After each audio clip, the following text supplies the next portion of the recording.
BRS chief మాజీ ముఖ్యమంత్రి కేసీఆర్ ఆసుపత్రిలో అడ్మిట్ అయ్యారు. ఆయనకు షుగర్ లెవెల్స్ పెరగడం, సోడియం లెవెల్స్ తగ్గడంతో యశోద హాస్పిటల్ వైద్యులు సూచన మేరకు అడ్మిట్ అయ్యారు.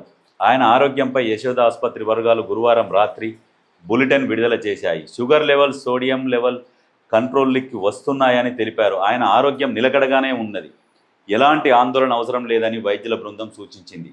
గత కొద్ది రోజులుగా వైరల్ ఫీవర్తో బాధపడుతున్న ఆయన జ్వరం తగ్గకపోవడంతో వైద్యులను సంప్రదించారు. దీంతో ప్రాథమికంగా పరీక్షలు నిర్వహించిన అధికారులు ఆసుపత్రిలో చేరాల్సిందిగా సూచించారు. ఆయన వెంట భార్య శోభ, కుమారుడు కేటీఆర్, మాజీ మంత్రి హరీష్ రావు, ఇతర కుటుంబ సభ్యులు ఉన్నారు. కాగా కేటీఆర్ ఆరోగ్యంపై ముఖ్యమంత్రి రేవంత్ రెడ్డి ఆరా తీశారు. యశోద వైద్యులతో మాట్లాడిన ముఖ్యమంత్రి రేవంత్ రెడ్డి మెరుగైన చికిత్స అందించాలని కోరారు.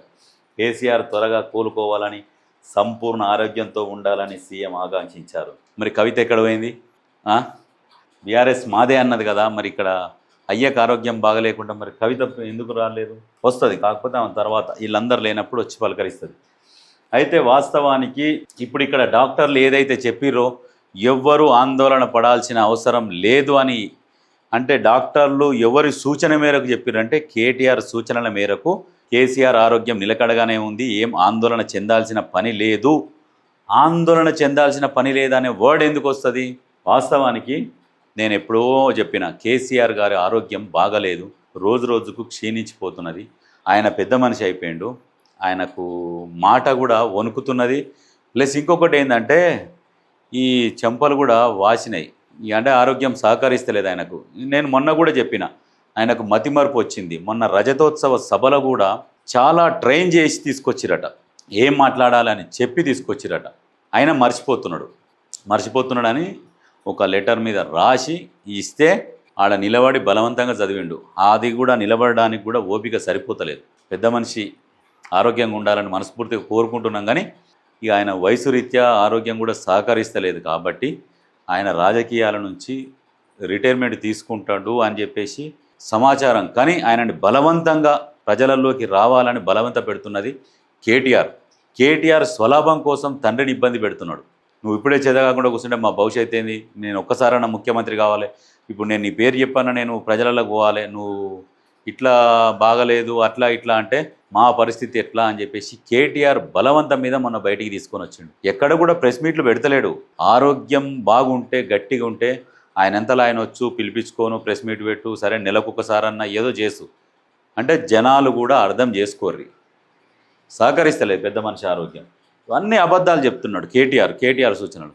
ఇప్పుడు జ్వరము, షుగరు ఇవన్నీ ఇక వస్తూనే ఉంటాయి ఏజ్ కాబట్టి. హాస్పిటల్లో అడ్మిట్ అయిందంటేనే అర్థం చేసుకోవాలి. ఆ మధ్యన కూడా మళ్ళీ పోయిండు ఏఐజీకి, మళ్ళీ ఇప్పుడు యశోదకు పోయిండు. సహకరిస్తలేదు. పెద్ద మనిషి మంచి క్షేమంగా ఉండాలని కోరుకుందాం. కాకపోతే ఈ కేటీఆర్ గారు రాజకీయాల కోసం అయ్యను వాడుకోకుర్రి. నీ దమ్ముంటే, నీ తెలివి ఉంటే, నీ టాలెంట్ ఉంటే నీ టాలెంట్ చూపించి ప్రజలలోకి రా.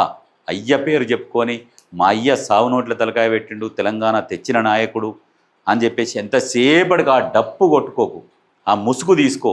నువ్వేం చేయాలనుకుంటున్నావు, నువ్వేం చేసినావు ప్రజలకు అది చెప్పుకుంటారా. అయ్య ముసుగు దొడుక్కొని మేము సావు నోట్ల తలకాయ పెట్టినాం, ఇక మా అయ్య పెట్టినట్టుగా నేను పెట్టినట్టేగా అన్నట్టు కాదు. నువ్వేంది, నువ్వు ఎవరు జనాలకు అనేది నీది నేను నిరూపించుకో. సొంతంగా ఫైట్ చేయి. అక్కడ పోయి జగన్తో పోల్చుకుంటావు. జగన్తో నువ్వు పోల్చుకునే అంత సీన్ నీకు లేదు. జగన్కు నీకు చాలా తేడా ఉంది. జగన్ సొంతంగా ఆయన బ్రాండ్ క్రియేట్ చేసుకొని వచ్చిండు. వాళ్ళ నాన్న చనిపోయినాక కూడా ఫస్ట్ టైం అధికారంలోకి రాకున్నా కానీ రెండోసారి పాదయాత్ర చేసి 16 నెలలు జైల్లో ఉండి ఏందనేది ఆ బాధ అనేది వాళ్ళకే తెలుస్తుంది ఉండేటోళ్ళు. 16 నెలలు ఉండి బయటికి వచ్చి మళ్ళా ఫైట్ చేసి అధికారంలోకి వచ్చిండు. జగన్ది వేరు, నీది వేరు. నువ్వేంది అంతా వండి ఇస్తరాకు రెడీగా పెట్టినాక వచ్చినావు, పోయి ఎమ్మెల్యే అయినావు, మంత్రి అయినావు, మస్తు ఎంజాయ్ చేసినావు, మస్తు షోకులు చేసినావు. జగన్ అట్లా చేయలే. ఫస్ట్ నుంచి కష్టపడుకుంటా నానా రకాలు కష్టపడి ముఖ్యమంత్రి అయ్యిండు. ఆయనకు నీకు చాలా తేడా ఉంది.